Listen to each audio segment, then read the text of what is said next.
बिस्मिल्लाहिर्रहमानिर्रहीम। My name is Adnan Ghafoor. Business mathematics lecture number 7 आज BBA 2 के लिए। इसमें आज इंशाल्लाह हम डिस्कस करेंगे पॉलिनोमियल्स को। इससे पहले हम पॉलिनोमियल्स की कुछ टाइप्स को डिस्कस कर चुके हैं, जैसे लीनियर इक्वेशन है, क्वाड्रेटिक इक्वेशन है। क्वाड्रेटिक इक्वेशन में काफ़ी सारी चीज़ें हमने 3 मेथड जो हम डिस्कस किए, जैसे लीनियर इक्वेशन में हमने साइमल्टेनियस इक्वेशन भी डिस्कस की है, 1 वेरिएबल, 2 वेरिएबल एंड 3 वेरिएबल तीनों हम डिस्कस कर चुके हैं। तो पोलिनोमियल क्या है? पोलिनोमियल इज़ ए मोनोमियल और a sum of monomial in 1 variable is polynomial that contains only 1 variable. Polynomial basically हमारे पास जो है वो एक वेरिएबल वाली फॉर्म है, जिसमें x की पावर 4, x की पावर 3, x की पावर 2, यानी एक वेरिएबल x ही है वेरिएबल है जिसकी हमने वैल्यूज़ फाइंड की हैं। साइमल्टेनियस इक्वेशन इसमें पोलिनोमियल में उस नहीं आएंगे, क्योंकि उसमें 2 वेरिएबल्स इन्वॉल्व हो जाते हैं। इसी तरह फिर हम बात करते हैं, एक जनरल फॉर्म है पोलिनोमियल की। इसमें देखें कि a1xn प्लस an-1 है, x की power n-1 up to so on. तो इसमें देखें कि an जो है ये कभी भी 0 के इक्वल, जो कोफिशिएंट है वो 0 के इक्वल नहीं होगा, और ये हमेशा कोफिशिएंट होगा। x जो है वो वेरिएबल होगा। n जो है ये हमेशा कोई ना कोई नंबर होगा। और अगर हम बात करें x की पावर n जो है वो हमारे पास नंबर होगा कोई ना कोई, और वो 1 2 3 अप टू सो ऑन कोई भी नंबर हो सकता है। तो x की पावर जो है वो x की पावर 5 3 4 2 1 इस तरह कोई भी पावर इसकी हो सकती है। तो इसके बाद हम बात करते हैं किसी भी पोलिनोमियल के अंदर वेरिएबल्स, उनकी डिग्री क्या है। अगर इसी जनरल फॉर्म की बात की जाए तो इसमें हमारे पास x की जो पावर होगी, जो फर्स्ट x होगा या x की हाईएस्ट जो पावर होगी, वो इसी इक्वेशन की हमारे पास डिग्री होगी। अभी देखते हैं कि जैसे एक स्टैंडर्ड फॉर्म है हमारे पास, इस स्टैंडर्ड फॉर्म से हम इसको रीड कैसे करेंगे, लेफ़्ट टू राइट, लेफ़्ट से राइट साइड की तरफ हम रीड करते हैं इसको। The degree of polynomial in one variable is the greatest exponent of its variable।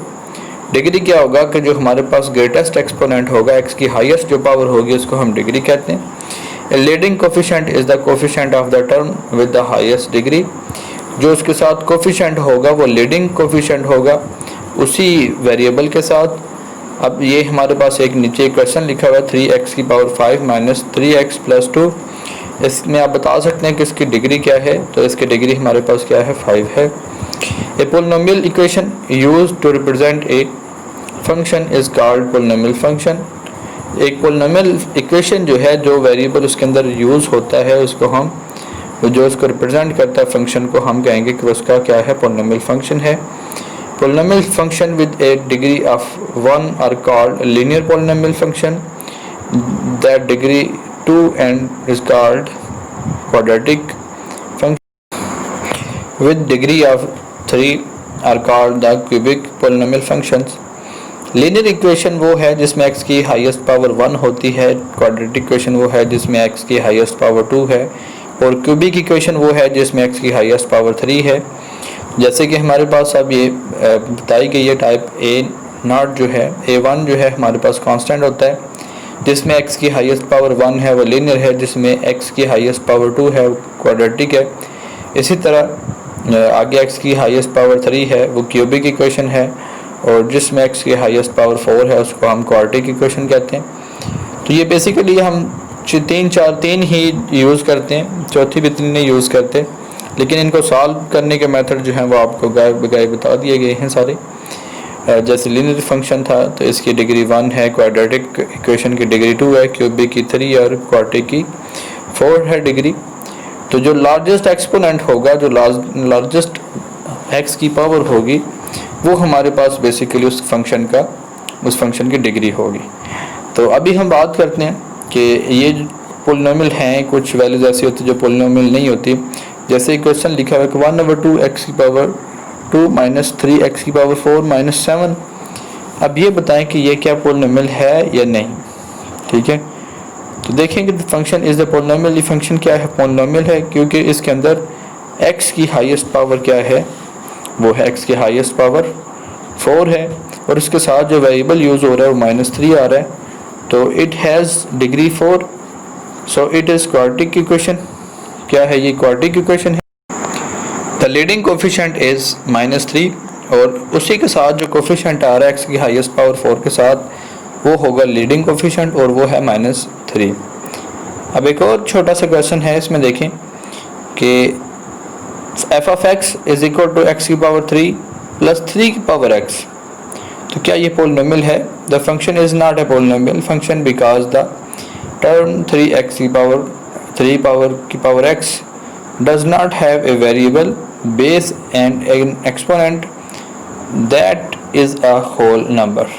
Exponent जो है वो होल नंबर होना चाहिए और जो बेस है वो कोई भी वैल्यू हो सकती है, मतलब वेरिएबल की फॉर्म में होनी चाहिए वैल्यू। तो ये एक क्वाड्रेटिक इक्वेशन नहीं है या एक पोलिनोमियल नहीं है, हम इसको ऐसे भी कह सकते हैं। इसी तरह एक और एग्जांपल है 6x की पावर 2 प्लस 2x की पावर -1 प्लस x, और ये भी एक पोलिनोमियल फंक्शन नहीं है बिकॉज द टर्म 2x की power -1 has an exponent that is not a whole number. जो इसका एक्सपोनेंट है वो भी एक होल नंबर नहीं है। हम कह चुके हैं कि एक्सपोनेंट भी क्या होना चाहिए? एक होल नंबर होना चाहिए। तो बेसिकली ये एक होल नंबर नहीं है, ये माइनस में है वैल्यू, तो पावर जो है इसकी, तो ये भी पोलिनोमियल फंक्शन नहीं है। अब एक और क्वेश्चन है, देखेंगे इसमें हमारे पास जो इक्वेशन है वो है -0.5x plus pi x square minus square root 2।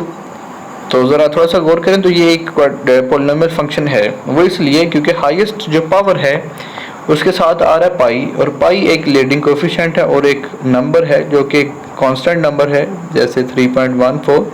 तो 3.14 होल नंबर के अंदर शुमार होता है। अब इसी तरह कुछ और वैल्यूज़ हैं, इनको हम देखते हैं क्या ये पोलिनोमियल फंक्शन है या नहीं। जैसे f of x is equal to 1/2x square minus 3x की पावर 4 माइनस 7, ये भी हमारे पास एक पोलिनोमियल फंक्शन है क्योंकि इसमें x की हाईएस्ट पावर 4 है और उसके साथ लीडिंग कोफिशिएंट जो है वो भी एक होल नंबर है, वो है -3। अब जो नेक्स्ट इक्वेशन है वो नहीं है। इसी तरह जो नेक्स्ट है वो भी, मतलब 4 हमने टोटल एग्जांपल्स देखी हैं, चारों में हमें 2 जो है पोलिनोमियल की फॉर्म में मिली और 2 पोलिनोमियल की फॉर्म में नहीं है। अब एक और फंक्शन है, इसको हम एवेल्यूएट करते हैं, इसकी वैल्यू फाइंड करते हैं। पोलिनोमियल फंक्शन है f of x is equal to 3x square minus 2x minus 6, और इसमें हमने क्या फाइंड इसमें से करना है? f ऑफ -2, यानी x की जगह पर हमने -2 पुट करना है और इसी की वैल्यू फाइंड करनी है। जहाँ पर भी x आ रहा है उसमें हमने ये -2 पुट कर दिया, तो -2 का जब भी स्क्वायर करते हैं तो +2 हो जाता है। उसको हमने स्क्वायर को मल्टीप्लाई किया 3 से तो 12 बन गया, 2 का स्क्वायर 4 है। फिर इसी तरह 2 को नेक्स्ट वैल्यू के साथ -2 के साथ मल्टीप्लाई किया, it means 3x square minus 2x minus 6 है, तो इसमें हमने -2 के साथ -2 को मल्टीप्लाई किया तो ये भी प्लस में हो गया, फिर -6 ऐसे ही। अब यहाँ पर इन सब को सॉल्व करें, ऐड सब्ट्रैक्ट करें और हमारे पास एक आंसर आ जाएगा ये। अब इसी फंक्शन में हमने 2a पुट करना है, इट मीन्स x की जगह पर 2a पुट करना है। 2a का स्क्वायर जब करेंगे तो क्या आएगा? 4a square. 4a स्क्वायर को 3 के साथ मल्टीप्लाई करें तो क्या बन गया? 12a स्क्वायर माइनस 4a और -6। अब ये एक स्क्वायर की फॉर्म में है तो इट मीन्स ये कोई और वैल्यू बन चुकी है, इनके साथ वेरिएबल्स की फॉर्म में ये a की वैल्यू है। इन वैल्यूज़ को हम क्वाड्रेटिक इक्वेशन को फिर फार्मूले से सॉल्व कर सकते हैं, वैसे मतलब सिंपली यहाँ से सॉल्व नहीं कर सकते, वो तब कर सकते हैं जब हमारे पास ये 0 के इक्वल हो। इसी तरह हमने अब इसी फंक्शन के अंदर m+2 पुट करना है। m+2 पुट किया जहाँ पर भी x आ रहा है, तो पहले है m+2 का स्क्वायर -2 इंटू m+2 -6। m+2 का जब भी स्क्वायर ओपन करेंगे तो a प्लस b का होल स्क्वायर फार्मूला यूज़ करेंगे, a का square plus 2ab plus b square, और फिर यहाँ पर हमने x स्क्वायर वाली वैल्यूज़ और m स्क्वायर वाली और m वाली और कांस्टेंट वैल्यूज़ को अलग अलग कर लिया, जो ऐड होते हैं उनको ऐड कर लिया, जो सब्ट्रैक्ट होते हैं उनको सब्ट्रैक्ट कर लिया, और सिंपल एक आंसर हमें मिल गया। अब इसी फंक्शन में हमने -2 पुट करना है x की जगह पर, 2g इंटू -2, हमने सिंपली 2g को मल्टीप्लाई करना है 2 के साथ पूरी g वाली वैल्यू को, और इसके अंदर हमने यानी x के अंदर हमने इसकी वैल्यू पुट कर देनी -2a। 2 के साथ मल्टीप्लाई किया सारे फंक्शन को, 2 को बड़ी ब्रैकेट के बाहर लिखा और x की जगह पर हमने -2 पुट किया, तो x की जगह पर क्या आएगा, एक्स स्केयर की जगह पर -2 a का होल स्केयर, और इसी तरह फिर अगली वैल्यू -2 को मल्टीप्लाई किया -2 के साथ, तो क्या बन गया +4a और -6 ऐसे ही।